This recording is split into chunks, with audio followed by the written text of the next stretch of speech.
this episode of Unfocused. Your only life support in these hard times. I'm Violet Johnson, the responsible one. And I'm Emma. Sorry it's been so long. These past 2 months have been crazy. Our director may or may not have got a concussion, and that probably set us back a couple of months. But hey, we're back, and as distracted as ever. Speaking of distractions, I'm going to take this time to announce our sponsor for the episode, The Homestead, an independent living facility for seniors. Yes, my name is Pam Perry, and we live in Old Saybrook, Connecticut. Hello. Hi. Would you mind introducing yourself for me? Sure, my name is Louis Perry. I live in Old Saybrook, Connecticut, and our grandson Tyler Perry is the director of writing here at the Focus Group. We've actually lived on the shoreline all of our married life, and but when we, probably about 20 years before we retired, we bought a summer home in Old Saybrook so that we'd be close to family when we initially retired and maybe weren't here year-round. And we really liked the quaintness of the town and the fact that that small town charm. Absolutely. And we just loved the atmosphere. We loved the friendliness, the small town atmosphere. And when we retired, it was where we wanted to stay, and we always wanted to be by the water. We met, when we first met, we were at a beach, and that's how our relationship started, so we always wanted to be by the water. We lived in Clinton for over 40 years, and now living in Old Saybrook, still along the shore, and Tyler and his family living in Madison. The shoreline brings a really unique perspective. People share with one another the diversity. When in the summertime, when the population doubles, everybody is welcoming to those that are here just for a short period of time. It's a very warm and welcoming community.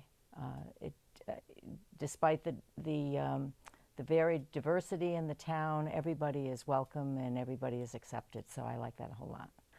Living well to me, first of all, means good health, being surrounded by people that you love, my husband, my family, my children, my grandchildren, and the lifelong friends that we've been blessed with over the years.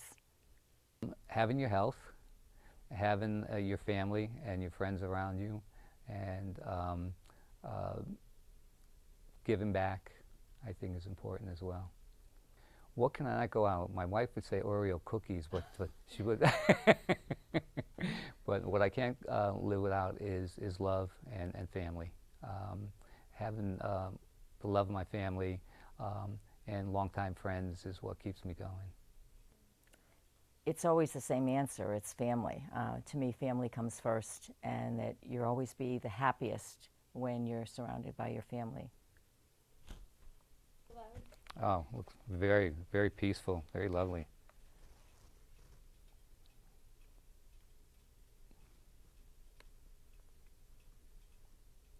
Very nice. Very homey. There's the dining room. Yeah, it makes you almost look like you were in your own home. Food looks good. If I was in a situation, I certainly would choose a place like that if I had to. Absolutely. Because I think most people choose an assisted living or independent living is more appropriate for this facility because they want to socialize, and this gives them a nice opportunity and a nice environment. And I think the sunroom is beautiful. I love the idea of bringing the light in, especially the fact that you can have it year-round. In the library, it looks like there's always something to do.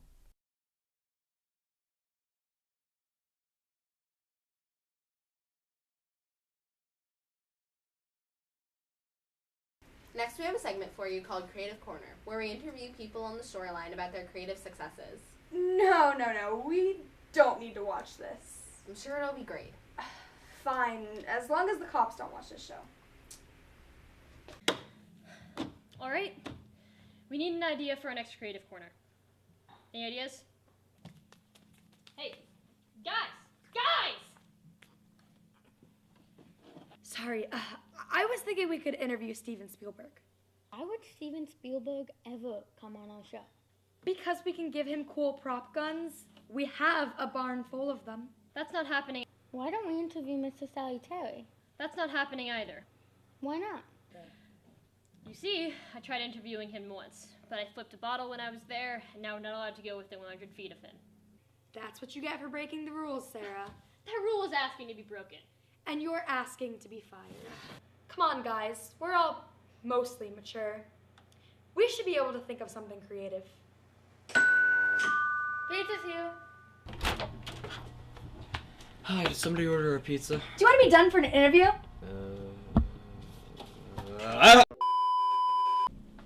Hello. And welcome to today's Creative Corner. I'm here today joined by... What's your name again? It's John. John, who works at Pizza Palace. And what exactly do you do, John? I deliver pizzas, which I should be getting back to, by the way. Nonsense, John. You have time to answer some questions. Here are the extra questions you asked for. Thank you. Help me. So, do you like working at the Pizza Palace? Yeah, of course. Really? Because we hacked into your phone, and according to this Facebook post you made, you said you, and I quote, think it's one of the worst restaurants in existence and that the owner can do things we can't say on public TV. Hey, you shouldn't have read that. I'm just telling people what you think, since you won't do it for yourself.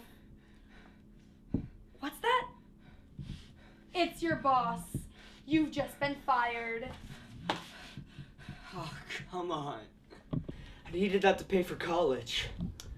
Speaking of college, what exactly do you plan on studying there? I wanted to study computer-aided drafting so I could become a mechanical engineer. But it doesn't look like I'm gonna be doing that anytime soon since you're keeping me here. You can leave when I'm done with you. Answer the questions and we won't have any problems. Okay. Now, if you could go anywhere in the world, where would you go? Home? Of all the places you could go in the world, you'd go home?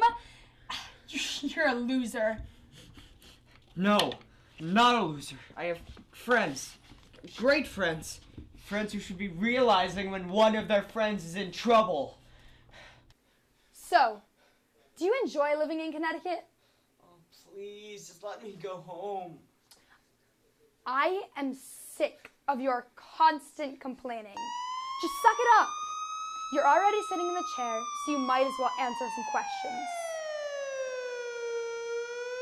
What is that?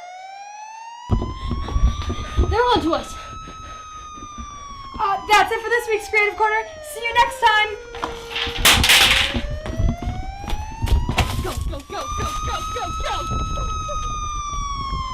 Look out behind us!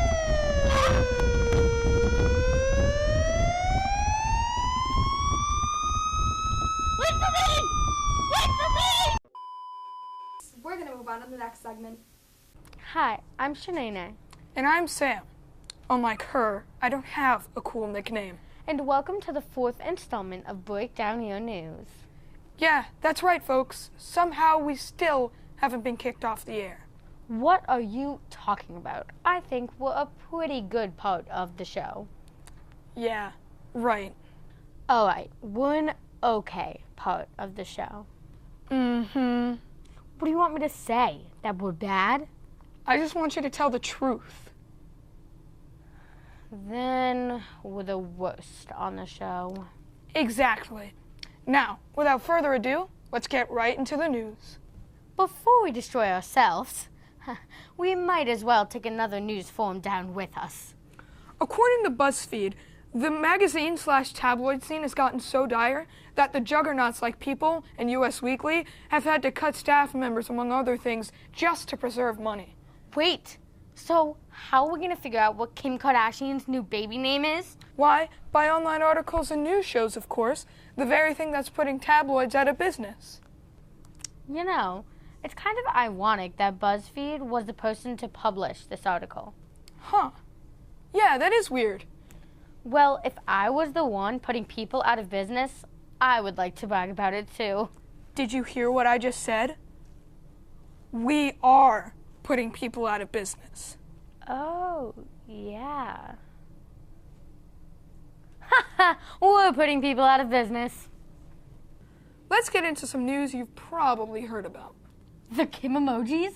That's just you and the other Kardashian fanatics. No, that's not. Starbucks released their latest stunt food that most people in America just had to get their hands on. The unicorn frappuccino was a pink, 59 grams of sugar, super coffee. Nothing was a bigger talk of the town. From April 21st to April 23rd. Yeah, this is how much we scrapped for news. And once they were gone, let me tell you, they were gone. Meaning that they took 2.5 days to sell out. Just to show you how many coffee fanatics there are in this world. Did you get it? Well, it was a funny story, so I was waiting in line. Hey, that's great and all, but we're almost out of time. Well, did you get it? Well, no, That stinks. but my brother did twice. What? Well, that's all the time we have.